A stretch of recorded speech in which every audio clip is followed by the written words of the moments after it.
What is up, everybody? Welcome back to the March of Crimes. This is episode 4. I managed to fulfill all my weekend obligations, so I thought I'd sneak away for a little bit of Total War. So here I am. Brigantium has been sacked. No big deal. I really shouldn't have Brigantium anymore. I don't know why they haven't taken it from me. Rebellion's imminent. Galatia. No big deal. Mission issued. Assassinate the following character. Flavius Stilicho. I guess he's Polish. Flavius Stilicho, where are you? Huh. Apparently he is the Caesar of Rome currently, of Western Rome anyways. I have no means of assassination, so that's irrelevant. Going to continue heading down towards Tingis, see if I can extract a little bit of income from the Western Romans. I'm not going to do anything with Brigantium still because, quite honestly, I don't know why I still have it. I guess the AI is just being nice. Alright, here in Ablana, I demolished the fields. I'm going to go ahead and demolish the farmstead as well, because I have access to fishing jetties, and they're sort of the workaround for fertility up north. Well, anywhere really, but you know, the north is the place that suffers the most from the fertility issues as the cold descends. So the fishing jetties are immune to any sort of fertility. So as long as I have those, everything else is kind of meh. Let me handle my family stuff while I'm thinking about it. Nobody has any influence or levels necessary for upgrading. Also, real quick, after I demolish the farmstead, I'm probably going to build a artisan because it has the industrial income, and timber offers a bonus to industrial income. Currently, the prime forest that only offers 5%, but once I get that building to max level, it'll be 20%. So it sort of gives this province an inclination for industrial specialization. Let me look at my diplomacy real fast. Let me see if the Hispanians are interested in peace. They're probably not. They're not.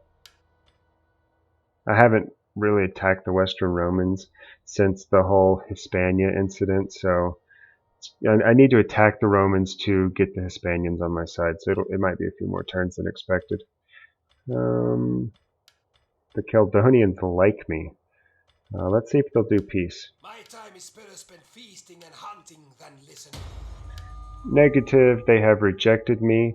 Real quick, I don't know if you'd consider this an exploit or whatnot, but I could see where the Caledonians are, even though I technically don't know where the Caledonians are. I can see that they're right here between Eboracum and I think Saguntium is what the city is. So they're right here in this little nook. Now, I was expecting them to head towards Britannia Superior, but instead looks like they're going for Saguntium, which is the lead resource, which I don't want to lose.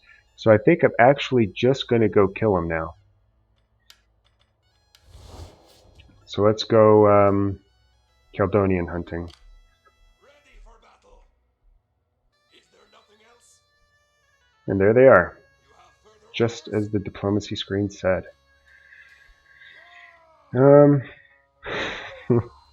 Look at this guy's shoes. They match his shirt. Who is this guy? Little Wayne? Guess a brother's gotta color coordinate. I have 18 units. They have 16.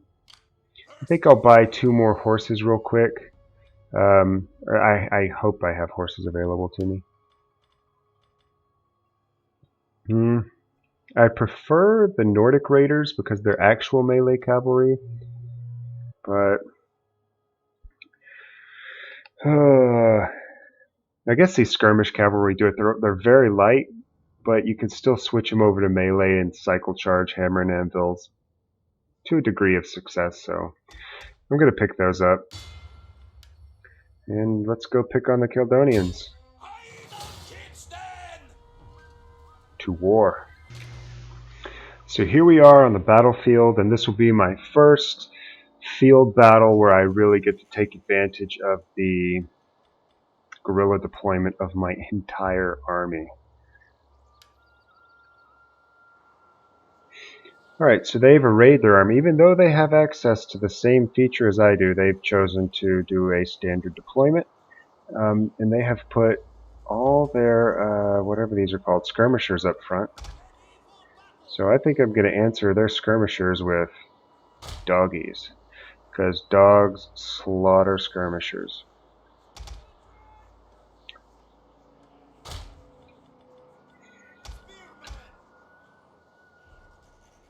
Now, I'm going to put my two strongest spearmen on this side because they do have some cavalry. I'm going to put one cavalry on this side, one cavalry on this side. And what do I have left? My three weak spears. I'm going to kind of put over here, and maybe I could swing them around for like a little flanking maneuver. My king is going to come right here to support the mid. And I'm going to put my archers here. And I'm going to put them on flaming because my dogs are going to be over there, and maybe I can just rout some of them before we even fight. And I'm going to go ahead and put these guys over here because one of their cavalry is a missile cavalry, so maybe I could just kill them with javelins. I got one thing left. Put him on fire, and I'm going to make him target their king wherever he's at. Which one of these is their king? He should have a star. Oh, there he is. I'm freaking blind. Dogs deployed. You're going on horses. You're going to swing around. You're swinging around.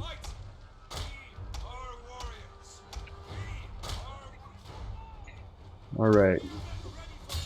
These guys are going to support the cavalry fight.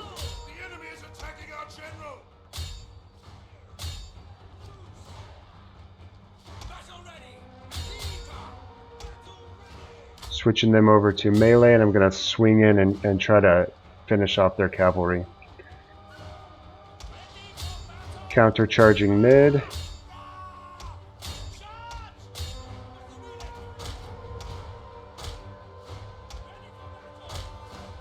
See my dogs coming back right here to help me. This fight's going to go pretty quickly.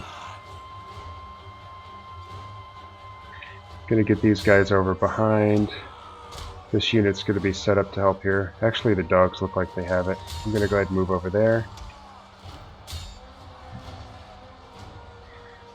Going to toss some javelins into their high king and try to get him dead, because the dogs are going to take care of these bows, it looks like. This flank is wrapped up. This horse is dead. We're going to pull these guys in here. Pull these guys in here. Going to get my arrows off of my shooting in here because I'm just causing friendly fire casualties, which is not a huge deal, but I'd rather not.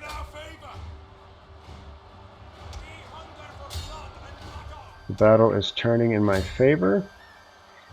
Now the High King has dogs on him and horses, and he's breaking. There he goes. When their High King falls, it's just a matter of time before the rest of the enemy shatters. So let me get him taken care of. I'm going to keep my horses on him.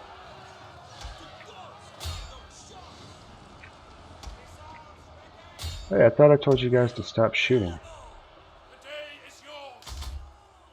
Let me see if I can kill the rest of these guys off so that they don't have an army with which to go and occupy anything.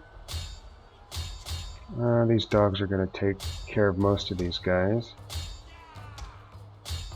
This fight went so fast and so easy, I barely had time to even react to anything. Which I attribute to the guerrilla deployment.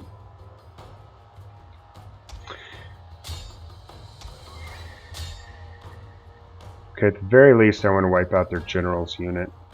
I'd like to see the rest of these guys die, but those look like they're going to escape out there.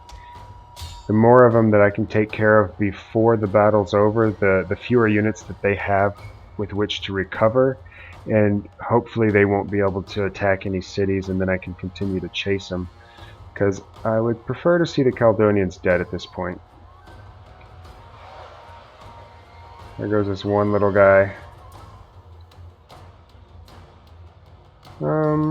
Everyone's kind of stopping fighting.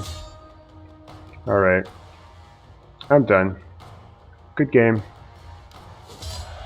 Decisive victory. Alright, here's the after battle screen. Jelly Donut exploded on this guy. And because I chased all their units around, none of them survived with enough men to actually get out and continue to propagate as a horde, so the Caledonians are no more. Is there nothing else?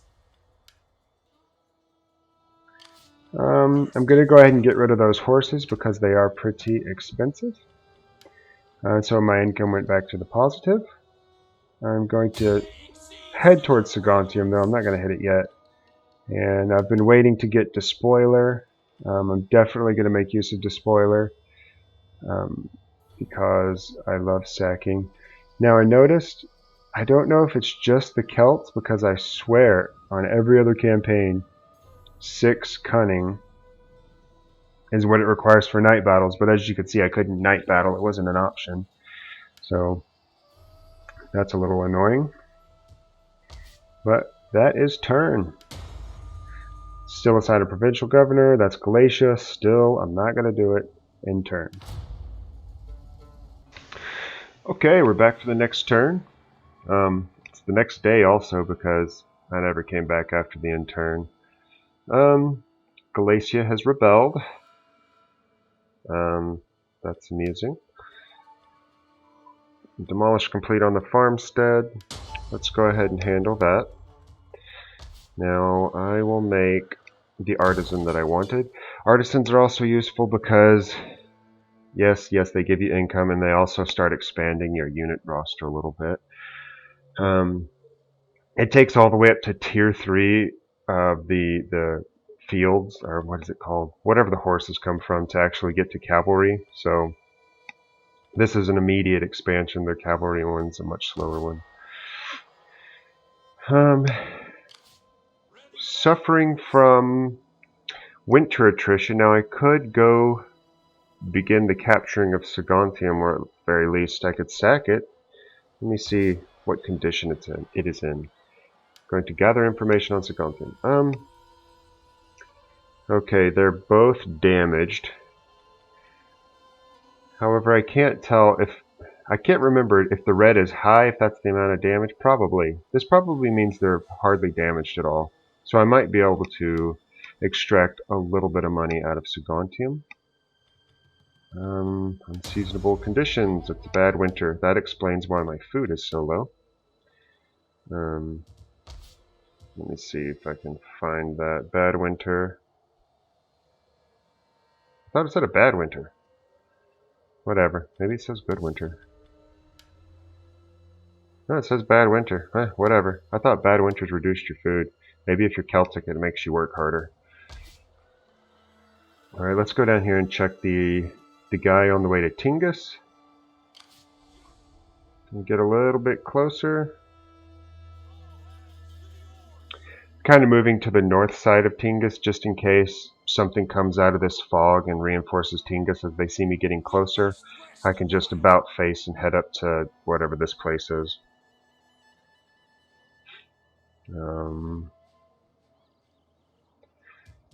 Okay, this is where the rebellion went down. So my buddies Hispania over here have still not attacked me for some crazy reason. So it's going to fall to rebels instead, unless the Romans decide to finally capture it, which they haven't done it yet. I don't think they're going to. Let's see if Hispania is interested in peace. Still low. No more Caledonians. I'm torn. I can either try to focus on the Picts, Or I can go ahead and capture Britannia Inferiora. Which, I mean, since I'm down here, I think I'm going to go ahead and do that. Everything's built. Going to check my family. I usually like to do battles last. 23. Okay, this guy can now upgrade to Elder, which is going to give me -5 construction costs, but I have to govern a province. +5 wealth from industrial to all regions. I'm focusing industrial, so that's going to, be useful. 5%, better than nothing.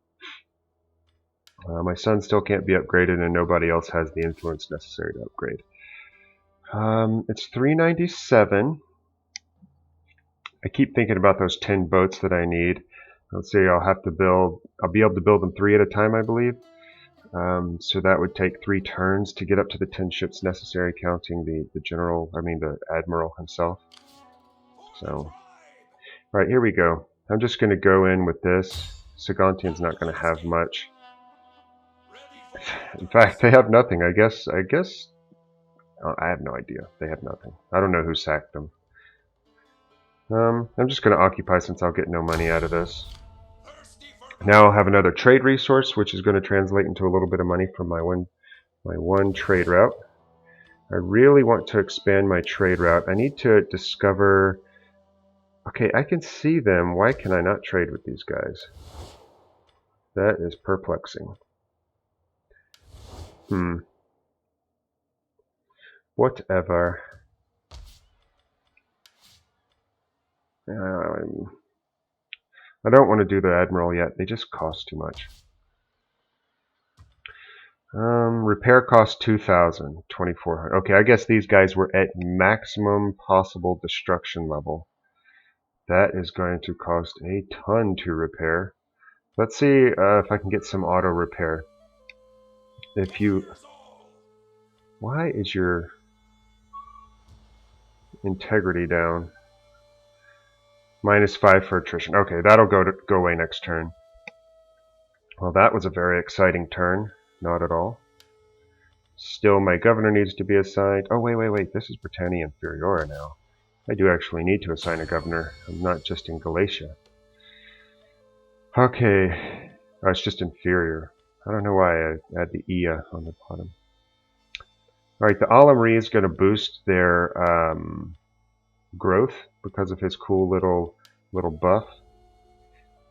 That's Moritex. Let me investigate him. The Alamri's touch, +5 growth, +15 food. He's going to make up my food shortage really easily. The +5 growth is going to help me get that last building slot on Sagontium sooner. And now I can also get the resettlement edict, which will boost the growth even further. Going to start turning.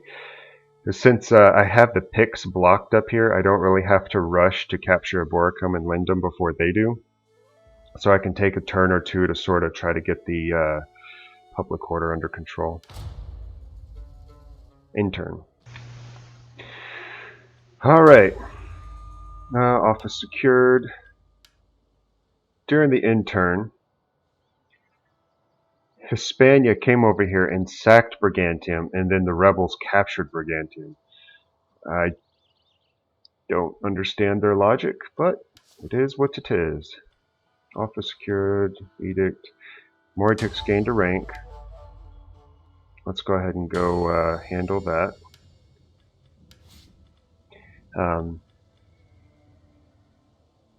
He is my governor in Caledonia at whatever it's called. So I'm going to get Breathed here, which is going to increase his authority by 1 and public order by 2. So this is going to solve the public order problem there, or at least put a major dent in it. Because if you look at, he gets public order +4 now, and the 2 authority actually translates into 2 more public order if you mouse over it up here. Public order +1 governed province, public order +2 governed province. So this is going to take a nice chunk out of the public order problem. Wealth from immigration. He's not really going to be getting any immigrants there. Morale for ranged units is irrelevant, and all the rest of this stuff is irrelevant. I might put the immigrants on this guy because he might actually receive some as I wreak havoc over here in the British Isles. Ooh, interesting. We have 2 boats. Well, I guess that seals the deal. I'm now going to get boats. Steadfast Defender. We're going to go ahead and go with, let's see, this guy has 10 loyalty. -1 authority, chance for giving birth. Well, Penios has terrible loyalty. Well, not terrible, it's 5. But I'm going to make him the fleet, the admiral, because if he dies, I don't really care. He doesn't have the best loyalty, and sometimes it's easier just to let them end themselves.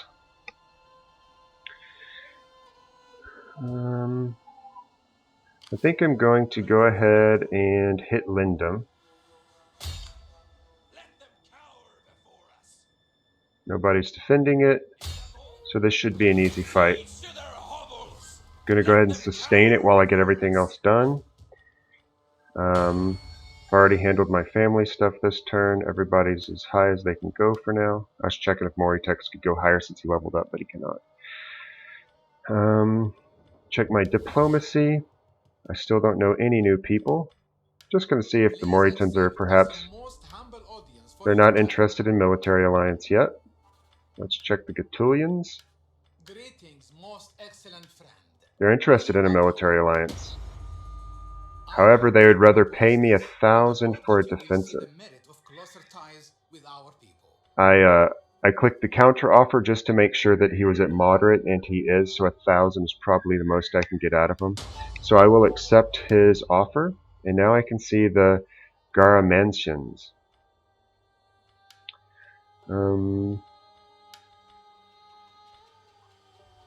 Gara Mansions, Moranians. I'm not going to try for anything with the Gara Mansions yet because they are at war with the Gatullians, and I've recently befriended the Gatullians.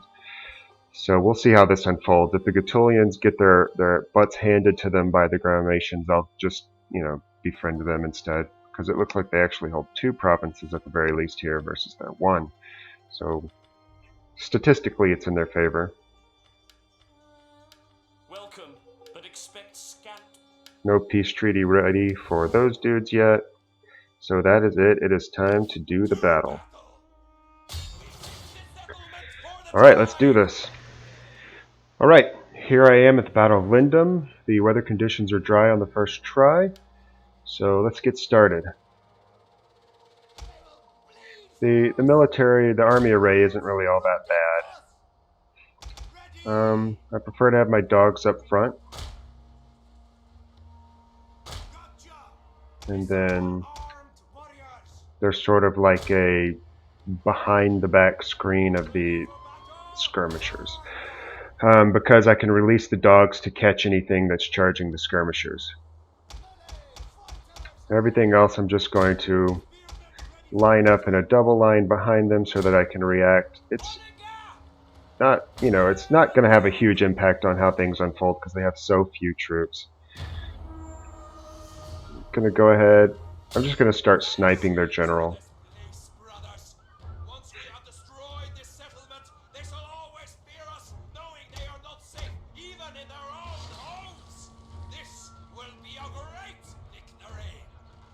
This guy has a lot of confidence. Alright, these guys are medium infantry. Gonna go ahead and release a dog on him to try and tie him up a bit while he gets pelted by arrows. I'm gonna put a unit of swords in place to catch him, outside of the range of the tower, of course. You go here. While the dogs are slowing him down, I'm getting these guys into position so that they can enter shield wall. If they even get here. Alright, I got horses coming in. I always like to tie the horses up as quickly as possible with dogs. They will hurt a lot otherwise. I'm going to put my honor on the horses as well. I'm going to enter into shield wall with these guys just in case their troops get past the dogs. Last wave of dogs going to come in. get these horses. They seem to be tied up pretty well. Yeah, yeah, there they go. They're breaking. And I can kill my dogs all day long because they just respawn with magic, basically. So they're kind of a workaround for casualties in these small battles.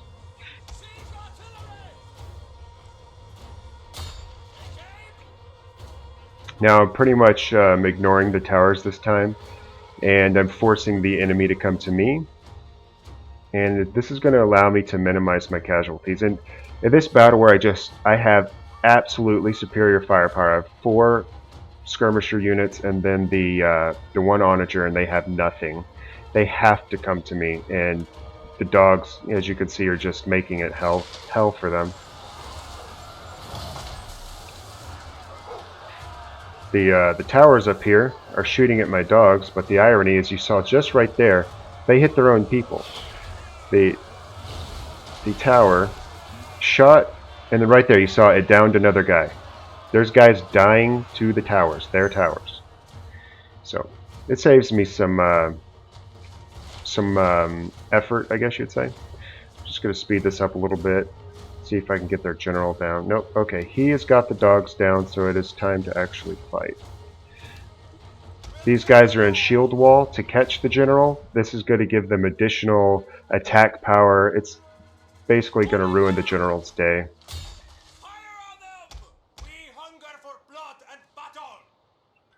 Gonna put these guys on heavy shot because this guy is heavily armored. Try to get a few more rounds in before he reaches me. It should go pretty quickly once it starts. Alright, moving these guys around. I don't want them to shoot my own guy.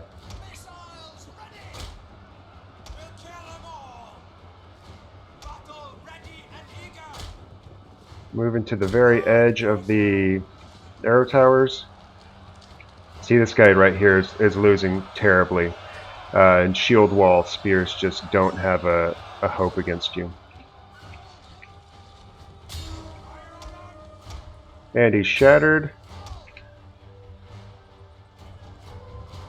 Well, not shattered, he's broken. He will be shattered momentarily.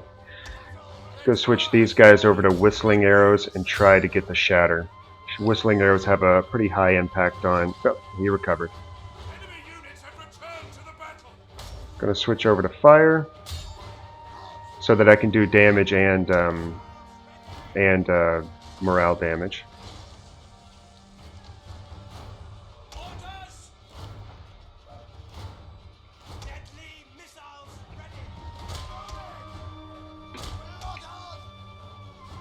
Gonna move my general up to catch him.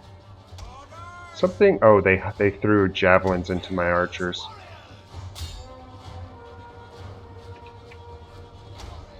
Alright, pulling these guys back, intercepting with swords.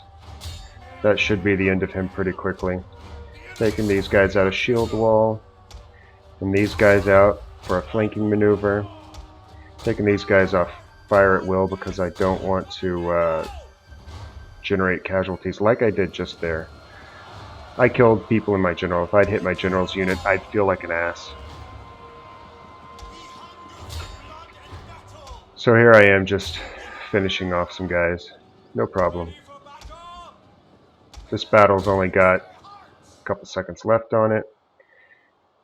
I could have reduced the casualties a little bit more had I played it out a little better and not killed some of my own people. But it is what it is. I just put my bows on melee because even a bow can hammer an anvil. Sure, they're glorified mallet, but it's a hammer and anvil nonetheless. Victory, fairly easy, good game.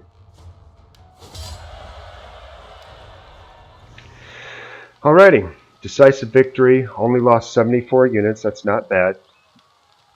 With dogs and excessively patient micro, you can literally get 0 casualties. But it's lots of kiting, and I don't feel super threatened here, so I'm not worried about minimizing it to that degree. I'm just going to sack Lindum. because I don't want to hold it currently, because even though I don't see any Romans in here, my spider senses are saying don't commit to Lindum yet. I just feel like they've got to have at least a stack in here, and I'm not even running at a full stack yet. Can upgrade. Now this is previously I got domestic devotion, and I did speak about the camp and following, and this is why. If you notice, my income is negative 111 right now, and after getting epic camp following, it went up to positive 137. This is, not a huge impact. Obviously, it put me from negative to positive, but later game when you're rolling around with a lot of tier 3 units, those things upkeeps are ridiculous. So a total of 8% upkeep reduction is awesome. And then the 2% replenishment just helps you recover from battles better. Now, I'm going to switch over to double time, and I'm going to try to get back to Aldon as soon as possible, because I would like to recuperate some of my troops and possibly recruit something better. I've got a lot of mediocre units. I would like to see if I can get something. I'll have to go look. Now that I sacked that place, I could afford a few boats, so I could threaten this guy and scare him off. Now I have this guy down here. Okay, we're in Tingis. Now if you notice here in Tingis, this guy has reinforced Tingis. I've played through various barbarians enough to kind of know where the Romans hang out in the beginning of the game. So obviously I cannot, well I could fight and win at Tingis, but I don't want to take those sorts of casualties. My allies over here are sacking Caesarea. Almost sounds like Caesarian. So I'm going to head to this place. Hispalis. I can't sack it this turn, but next turn I theoretically will be able to sack it. And also notice that I landed on the other side. My arrows don't want to draw. On the other side of this river, because if this guy right here does decide to come up and attack me, that river is going to slow him down. So if I retreat, he probably won't be able to pursue me, which will give me the head start I need to just go tear up the rest of his stuff. Alright, they're pretty heavy down there. Quick recap of my objectives. Sacked plenty of settlements. Starting on my C unit, so I should have these objectives by 400. It's 398 now, so just a few more turns, and that's the end of this one. Yay, it's time for that awkward yet necessary moment where I beg you for subscriptions. So please subscribe. Have a good day.